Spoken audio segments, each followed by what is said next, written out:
Амраа гэрээ. Өөрөөс чинь хэдэн зүйл тодруулах гэсэн. За. Та энэ Аршант 96-ад ямар айлууд юм бэ? Мэднэ. Аав хүү ээж гур амьдардаг. Аав ээж нь ямар ажил эрхэлдэг, юу гэдэг талаар мэдэх үү? Сайн мэдэхгүй тэгээд гэртэл байгаа харагддаг шүү дээ. Тэдний хүүхдийг хэр сайн мэдэх вэ? Ер нь мэдэн шүү. Манайхаар байнга орж ирдэ. Айгуу тусч надад хаяа усмас зөөлдөг. Айгуу сайн хүүхд. Танахаас ус авахтаа аав нь ус авдаг байсан уу, ээж нь ус авдаг байсан уу? Тэр хоёр ямар авдаг юм. Жоох юм зарна шүү дээ. Тэр нь тус авна. За танахаас ер нь ихэнхдээ юу авдаг байсан бэ? Ер нь ойр зураг юм авдаг да тийм.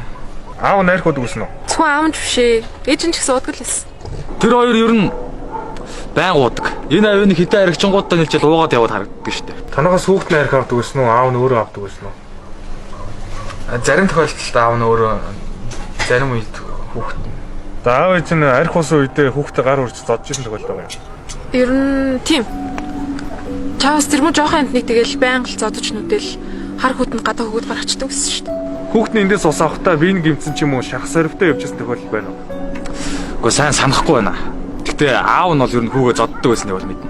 Та яагаад насан турш хүүхдэд арх зардаг байсан бэ? Надаас гуйдаг байсан. Хэрэг өгөхгүй бол аав нь зодно гэдэг. Би ч гэсэн тэрийг мэддэг болохоор тэгээд аргагүй ихэнд л өгдөг байсан. Тэр хүүхдийг байнга зодолж ийм хүнд байдал байдгийг мэдсээр ээжиж яагаад цагдаагийн байгууллага болон хүүхдийн хүчирхийллийн эсрэг төвд хандж болов вэ?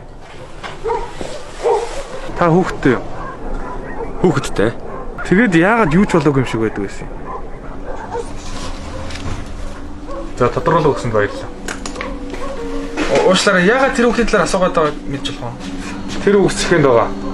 Өчигдөр аав нь зодоод тархинд нь хүнд гэмтэл учруулсан юм.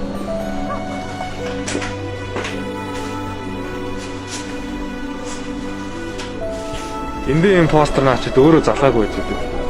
Хүчирхийллийн мэдээд өөрөө аль их залгсан болоод ийм болохгүй ч яж болох байсан шүү дээ. Тэр хүүхэд тэгээ зүгээр болох болов. Би сайн мэдэхгүй байна.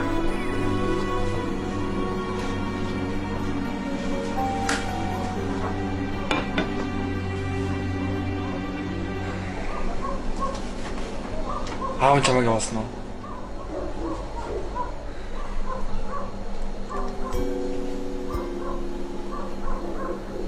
Ахын дүү тэр сандал дээр турсууж.